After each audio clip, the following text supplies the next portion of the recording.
Hello, and welcome back to Lightweavings Podcast. My name is Dawn Janice, and this is my dear friend, Wendy Lee Baldwin-Hargett. And we are Lightweavings Podcast, and we are here to talk about those things that might make some people uncomfortable, but that's where the magic happens. And we ask that question, what has dimmed your light? And are you ready to do something about it? Wendy, we've had a really interesting conversation for the last few minutes about a subject that I've never talked about before. Have you talked about this subject? Yes, we have had a really interesting conversation, and I've never had this conversation in the context that we are going to have it. So this is going to be a lot of fun. Yes, I believe so. The topic is on restraint. On restraint, holding some things in and not maybe talking about some things or doing some things that we feel the need to do. Is that correct? Yes, it is. Okay.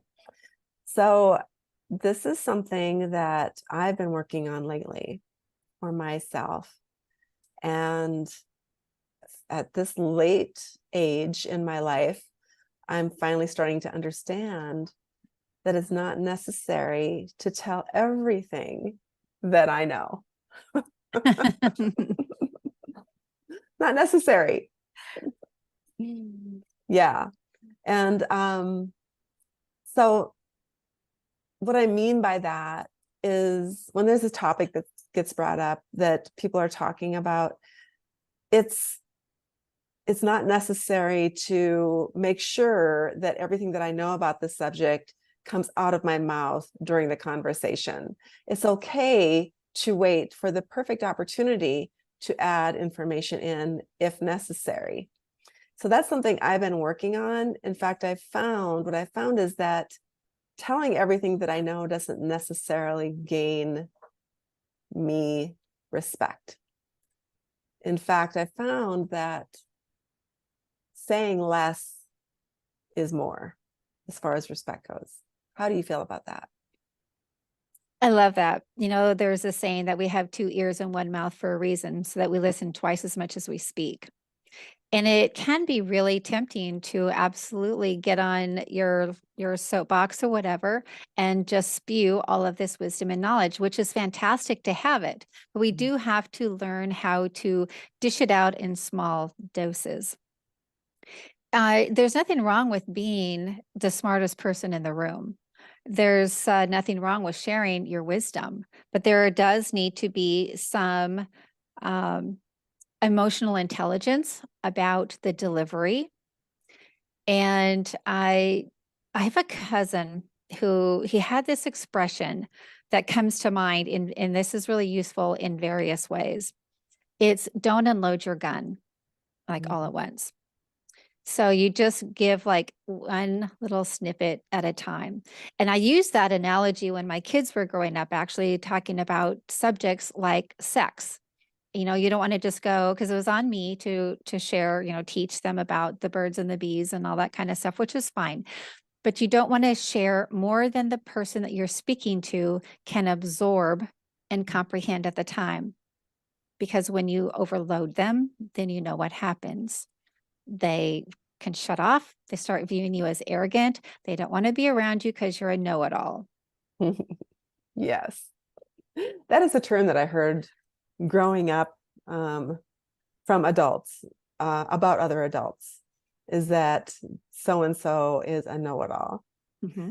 And I always took that as, well, that the person that was called a know-it-all probably thinks they know things that they don't know, or they act like they know things that they don't know. But I do believe that that it's actually the other way around, is that they may know a lot about something, about everything, possibly. Mm-hmm. There's a person that I know that's a good friend of mine, and we just say, don't go to Google, go to him, because he happens to know a lot about everything, which he does. He's a very intelligent person who does know a lot about a lot of different subjects. But it's a put off for some people when somebody must tell everything they know about a certain subject. And like I said, at this late late in the game of my life. I'm finally learning what that means. And you're right. I love that term, emotional intelligence, about knowing when to sit and listen. Mhm.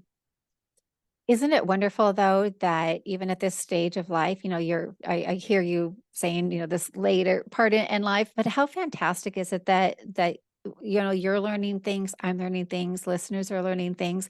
And it really, in the end of the day, it doesn't really matter how old we are when we learn it. What matters is that we do learn it and we get to carry that forward. Yes. Thank you for that grace. You're welcome. And this subject of restraining yourself, in addition to your wisdom, putting forward, there's also a lot of challenges, it can be challenges of restraining yourself with your emotions and how you respond to situations and to people. Definitely. Definitely. I'm working on that too. I am.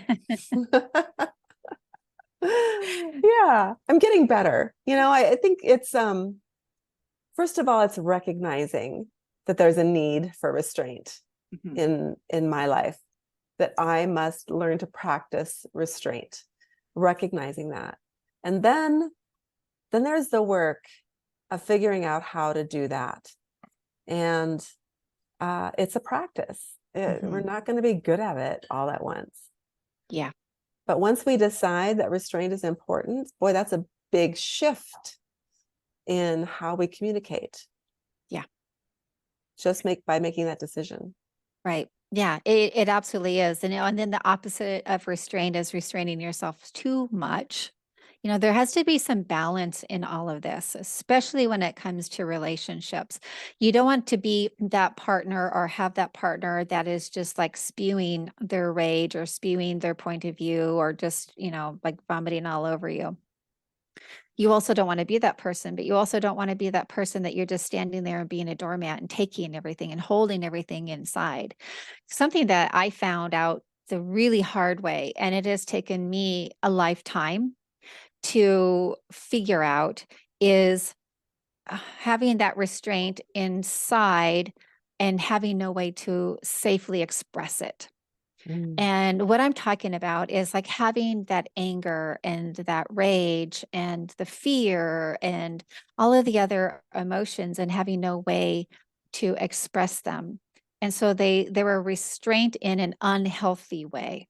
Mhm. So there's, maybe you can look at it like a healthy restraint and an unhealthy restraint. Because when you don't allow yourself to express how you feel, then that causes all kinds of dis-ease inside of you, emotionally, mentally, physically. And that's not good either. Yeah, and I feel like sometimes the pendulum does swing, like when we are a child and not allowed to speak about our truth or what we know, just children were to be seen and not heard, that old saying that they used to say all the Yep. time. Oh, that yeah. was that was the truth of the time. Not necessarily a healthy truth, but definitely was a truth of the time.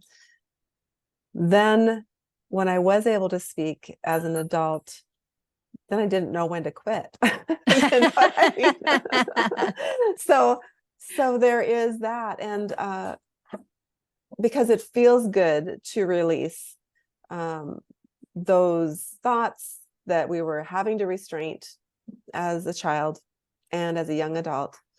And releasing that is freeing. However, it can be damaging as Mhm. well. So there are healthy ways to release. Yeah. And one is journaling.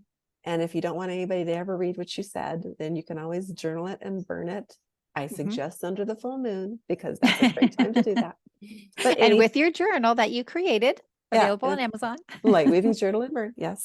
Thank you for that little plug.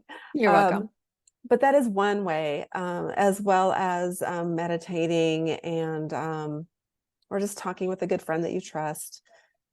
But one of the things that I found is uh, recently is that it makes me feel worse sometimes talking about a subject over and over and over again that wasn't pleasant. Mhm. it doesn't, there's a critical mass point where, okay, that's enough. Mm-hmm. It's time to release that in a different way other than speaking about it, Mm-hmm. and just letting it go. And I found that journaling it, writing it out, and then burning it, it's a physical release. Watching it burn, it's your mind sees it as being released and transformed or transmuted into something else. But there's a point where that's enough. It's enough speaking about a subject or a person that harmed you or whatever it is. People get tired of hearing about it. Mm-hmm. And I get tired of hearing myself talking about it, honestly. And to a point where it's not helping anymore. Right, because it can reach a point where you keep talking about something, you're complaining about it. Nobody wants to hear a complainer. And there's a difference between having a conversation where you're complaining and and having a conversation of where you're just venting and you're getting out of your system. Because when you complain, you're just like you say, you're just repeating it over and over, and nobody likes a complainer. Yeah, because it almost kind of puts us into a victim mode. Yeah. We're seen as a victim Yes. constantly, and it's annoying, Right. honestly. Yeah. Yeah, it really is. So yeah, I love your ideas of the journaling and everything. And something that I do that is really helpful is I like to pretend like I'm having a conversation with somebody. Like if I'm really mad at somebody, especially is helpful. Or I've been really hurt by somebody, especially in the shower. I'll stand there in the shower and I'll verbalize things that I would never say to their face. So I'm having that restraint, because I'm calling them names, and when you say something, you can't eat your words back, they're out there. So in the shower, I find really good. And sometimes in the car, when I'm driving, and where I'm living right now is rural. So I don't have to worry about traffic and things like that. I do not recommend this when you're driving in traffic, but just have those imaginary conversations and just get it out of your system. And then you can move on. So get out of your system. And also, what I'm finding can be really helpful to take that a step further is to give yourself some compassion afterwards, after you've released whatever it is that you're holding back from sharing with somebody. I love what you're saying, because it reminds me of that term that our friend Tracy always uses, and I talk about this a lot, that shit talker in our head that we hear talking. To hear that shit talker verbalize something, sometimes it cracks me up. I'm cracked myself up. Like I was standing at the stove making something the other day and having this conversation with this imaginary person. So I was getting something out, right? Yeah. And I heard myself and I laughed at myself. I'm like, okay, shit talker, that's enough. But it's taking a negative emotion and turning it into a positive emotion at that point, to be able to laugh about it, right? And you talked about that recently too, to be able to find something funny of how we had responded that was not funny at the time. Like maybe we were hurt, maybe we were really, really pissed off, whatever it is. But to realize that there is humor in that at times, especially if anger can be funny, how we react. Another thought came up on this, and that is that to be able to write something down or talk about it in the shower, like you said, or in the car, and then to rephrase it by taking the emotion out of it. Yeah, love that. Yeah. And it helps us kind of form the words for a conversation that isn't emotional, because something may need to be addressed with another human. And I've heard that before. If we can just take the emotion out of a situation, it's easier to resolve it and easier for both parties to be able to be reasonable. Right. Because when we're coming from a place of emotion, we're usually coming from a place of an old wounded state. Yes. And that doesn't belong there, does it? No, it doesn't. Yes. So it takes work. to get there. It takes does. practice, and to remind ourselves of who we're trying to be, of who we want to be, the human that we want people to remember when we're gone. Yeah. Not the person that just flies off the handle or tells everything they know at every chance they get, but to practice that restraint and show some wisdom in conversations is super important. Also, it's more than just conversations. It's also about what we do in life. Restraint can be used, for example, well, this is way off the subject, but I think of restraint when I think of decorating a house. Like, for example, this house that I'm in right now, you may notice that I have a different surrounding. I'm in our North Dakota home. It's very Americana in here. And I can get to a point where it's like, okay, Dawn, overdone. Use some restraint. Get rid of 6 pillows out of the living room. You know what I'm saying? Like restraint comes in handy in how and what we do in our life too, not just what we say. Right. Yeah. And that's a silly example, but there's a lot of things that where restraint can be respected in our life. For example, what we put into our bodies, having some restraint on, how big of a meal we have, for example, just using some wisdom in that. Yeah. All of those things actually helps us gain respect in the world for ourselves mostly. Right. Yeah. Really good points. So restraint is important. When we're going through hard times and we're dealing with people that are not nice to us for whatever reason, that's when it's the hardest. When we're hurt by somebody, that's when it's the hardest to practice restraint, I think, in my life. Yep, absolutely. My instinct, when somebody hurts me, my instinct is to fight, to punch. I mean, I want to go get them, What are some tools that we can utilize, Wendy, to release some of those emotions instead of stuffing it down into our body, which we've already talked about many times, is harmful? What can we do to release some of those emotions instead? There are a few things you could do. First of all, just awareness. We say this all the time. The very first step of just about everything is awareness and catching yourself before you go and say or do something that you can't undo. And then find out what is a way for you that feels really good. I actually have this sheet that I got from one of my trainers. It's like an 8.5 by 11 size sheet that has a tiny print of ways that you can release all of the stress and the angst and all this kind of stuff. And as silly as it might sound to some people, I remember very well. One of the things you can do is like go target practice.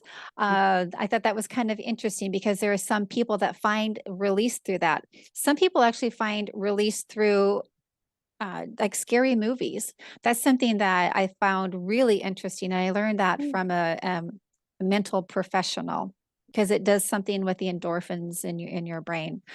You can get a baseball bat and whack something. Go to the gym. Exercise is a really good way to get that out of your system.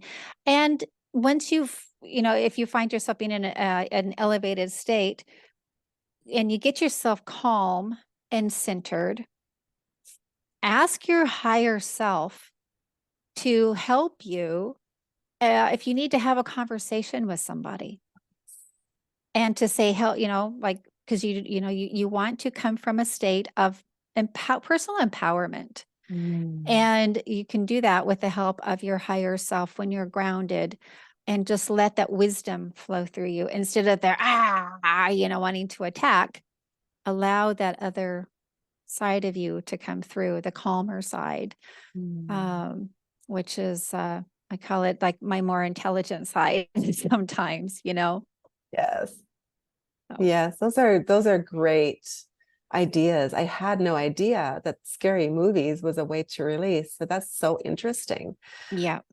And I know that running is, you brought up going to the gym and working out, a great release, and running also helps me. I didn't think about that until just now. That's a great way to release something. I know that when I am upset, so upset when I'm in when I'm in a conversation that gets heated with somebody, and they're saying hurtful things, which has happened to me a lot in the last few years, which is so interesting. I went years without that happening, and on the last few years, like, this is coming up. So I just think, well, I must be able to handle this now. This must be like the universe or my higher power going, okay, you can do this. You can deal with this now. This is an opportunity for growth. And what I have done, what you just said, which is asking my higher power for help in the middle of a conversation. And so recently it's been one on the phone where I've just laid the phone down and I've just closed my eyes and I just reached my arms up and I said, I need help. I can't find the words, because when I'm upset or when somebody is attacking me, I either cry and just say a few words and stomp out of the room because my emotions don't know what to do. Or I don't say anything and I think of things I can say later. Yeah. Or I say the wrong thing, like something just comes out that makes no sense, I'm not good at it. But who is good at it is a higher power. And anything is better than I am, for sure. And so I just ask for help. And it's amazing. I've been amazed at the words that come out of me that are using restraint and are words that I had no idea were in me, and ideas and truths that have come out that are gentle and kind. And so that just tells me that I did the right thing, what you said to do, which is just to ask for help. Yeah. And that's a way of showing restraint. It's like, I don't have to know everything. Yeah. Because there's a part of me, a more intelligent, all-knowing part of me that does know the answer in a more gentle way. So, and it feels like that's not coming from ego. It's coming from a different place. Right. Yeah. Yeah. All the lashing out, that's what's coming from the ego. Yeah. Yeah. And I just wanted to say, how you express that you normally respond, you're normal. That's very normal. Different survival instincts get kicked in whenever we feel that we are being attacked, like you were saying, being in a conversation and being attacked. And so, you're like, your fight or flight instinct can come in. And so if that gets gets activated, you're ready to spew words or hang up and run away. There's the hiding instinct where you just, go into your little shell and don't say anything. You become silent. Sometimes people can freeze and just not know what to say or do. I've experienced all of those. And like you say, you think of things later, but when you have like the deer in the headlights, you literally freeze and you shut down. And sometimes, there's a surrender instinct that can get kicked in. And that's when we become a doormat. We just let people just walk all over us. And that's not good, Yeah. Yeah. I can see where, just using the surrendering in a good way and going, okay, I don't want to come from an emotional state and say something, that either doesn't make sense or is just way too harsh. Using the restraint to be able to think about it, walk away for just a few minutes to calm ourselves down, and using that restraint and ask our higher power, whatever, for help. Or another thing that I've been doing, which has been really helpful, is utilizing oracle cards. Oh, love those. Yes. It's almost like a little magical assistant, right? Yeah. So a little assistant, and just to pull a card and it'll come, like, here's an example. These cards are beautiful, by the way. I love these. This is Those are beautiful. Love Who You Are deck by Angie Sullins and art by Silas Tobal. Anyway, they're beautiful. And just to pull a card like this, for example, I just pulled this card. It's a frog with a heart, with a crown on it. Ooh, that's pretty. And it says, look beyond the surface. So obviously this frog is a prince, right? Right? Look beyond the surface. And so if there's a heated argument and I was walk away and pull that card, it gives me some wisdom Mm-hmm. to look beyond the surface. And number 31 is the number on this. Let's just see what it says, just out of curiosity. Oracle cards have helped me in so many ways lately. But it says, if the frog prince taught us anything, it was that there's more to the story than what appears to be on the surface. Talk about wisdom Love it. in a heated argument. It's like, Right. okay, why is this person angry? Obviously, there's more below the surface, right? And this goes on and talks more about that, but it's just an idea of a way to utilize tools that help Mm-hmm. us with restraint, Mm-hmm. to not react emotionally in a heated argument. One example. But there are so many tools out there for us, isn't there? Yeah, there really are. And I love, say that deck's name again. I might have to get that deck. It's I love that. it's a newer deck. It's great. And we actually had this at the Lightweavings retreat for Uh-huh. our participants. And it's Oh, Love Who You Are. Isn't it beautiful? oh, it is beautiful. Yes, I have 5 decks, but you can't have too many. So No, I can't tell you how many I have. I'd be too embarrassed, but I do love them. Yeah, they're great. Yeah. Mhm. And these are not tarot cards. These are oracle cards. So some people are a little afraid. I know I was of tarot cards, but oracle cards are just little bites of wisdom and beautiful beautiful photos and paintings, etc. With usually there's a little guidebook that comes with it that explains the card a little bit more. And they're just fun. They're just Yeah, fun. they are fun. Yeah. Yeah. Sometimes I use them in my client sessions as well. Mhm. And they're just kind of a fun thing to do. And sometimes when I do my lives, I'll just pull a card and just talk about what the card says, Mhm. because I feel like they're messages. They're messages from heaven, from a higher power. Yeah, I agree. Yeah. Yeah. Good stuff. This is a great subject. Utilizing restraint. Utilizing restraint to cultivate wisdom. Yes. And I believe it also cultivates, the byproduct is respect. Yeah. Yeah. All right. Well, speaking of wisdom, you have so much. You have so much wisdom. I love talking to you every week. You've helped me a lot with your wisdom over the last few years. And I'm wondering if there's any more like little tidbits that you'd like to share with our audience when it comes to this topic of utilizing restraint today. Mm. Let me see. I'm going to ask my higher self here. There you go. There you go. Practice what I preach. Yeah. Well, while you're thinking, go ahead. Go ahead. No. Oh, it's all good. Self-restraint. It's definitely something that we all get to learn how to do. None of us are taught how to do it early in a healthy way. Mm. We all get to do it over time. There is no time limit on when to learn it.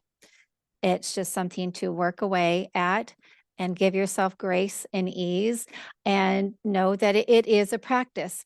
If you find yourself in a situation and you don't exactly utilize the best restraint, it's okay. Don't beat Mm. yourself up. To say, Mm. oh, you know what? I can do better next time because the universe will give you another opportunity. Guaranteed. Yes, I'm laughing because I have experienced many opportunities when I haven't utilized restraint in the past, and I always get more. So Yes. yeah, it is a practice. And like I said, I'm working on that at this time in my life. I have a lot of work to do. And I'm looking forward to getting better at it as I go and practicing more restraint. And I really notice it when I'm talking to other people now. I notice the restraint when people are utilizing restraint and just listening. And I, as a coach, part of our training when we're coaching is to utilize restraint and not, like you said earlier, give too much information where it's overwhelming. because we learned these things one little piece at a time. And it doesn't, and so that's how most people learn, is one building block at a time. And that's how we both work our coaching sessions with our clients.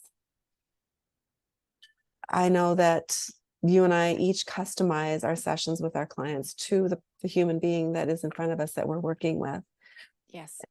Because we're all unique, Yes. and we all have experienced different things at different times in our life. And I know my coaches are helping me work on restraint right now. So, and I appreciate the restraint they're using with me. So.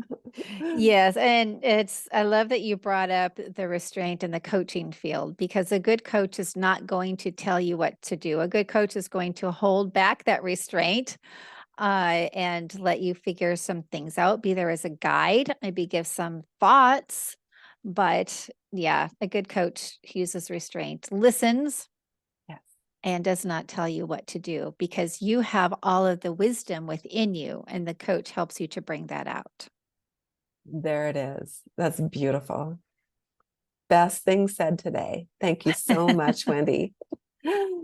So this has been a great session. And for any of you out there that are looking for a coach, and maybe you want to learn to practice more restraint in your life, or maybe it's time to start releasing some of those things that we've just stuffed down into our body because the pendulum did swing too far, and we're not able to speak our truth. You have a couple of women here in front of you that you're listening to right now, that this is our specialty, and we work with women and men to help release some of those things that may be detrimental to your authentic self right now. So we're here to help you with that. Yes, and then we are. Later on today, I'll be doing a live on some restraints when it comes to what we eat. So there's more on that subject coming later on today. You'll be able to see that live on Facebook on my page, which is Dawn Janice. Well, thank you so much, Wendy. I appreciate you so much. And I'm halfway through your book, and I'm anxious to finish because I know there's so much more in there that, where you've learned restraint in your life that are deep parts of you, and you're just an amazing human. So I just want you to know that. Thank you so much. Thank you. And back out to you. I always look forward to our conversations every week, and you are amazing. So keep doing what you're doing. I will have to watch your live on replay because I got to scoot when we hang up. Yeah, no problem. No problem. All right. Looking forward to it. And thank all of you out there that are listening and watching us on YouTube. We appreciate the time that you're spending with us. Make sure that you share with somebody that you think may benefit from this information that we're having a conversation about today. Yes. All right. Thank you. We'll see you next week. See ya. Bye-bye. Bye.